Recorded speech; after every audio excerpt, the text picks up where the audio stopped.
ஆஹா கல்யாணம் அடுத்த வார எபிசோடில் பார்த்தீங்க அப்படின்னா, மகாவையும் சூர்யாவும் அந்த புது வீட்டில் விட்டுட்டு போயிருப்பாங்க. அவங்க 2 பேரும் சந்தோஷமா வாழ்க்கைய தொடங்கியிருப்பாங்க. ஸோ அவங்க 2 பேரும் பார்த்தீங்க அப்படின்னா, ஒருத்தருக்கு ஒருத்தர் மனசு விட்டு பேசி வாழ்க்கைய ஆரம்பிச்சிருப்பாங்க.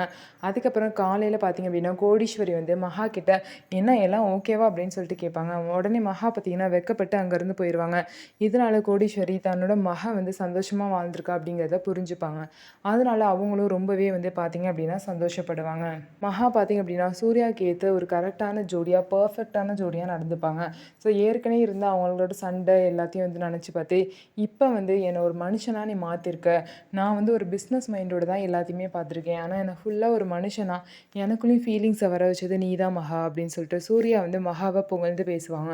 மகாவும் அதே மாரி என்ன முழுசா உங்கள்ட்ட நான் ஒப்படைக்கிறேன். இனிமே நீங்க தான் என் லைஃப் அப்படின்னு சொல்லிட்டு ரொம்பவே வந்து சந்தோஷமா இருப்பாங்க.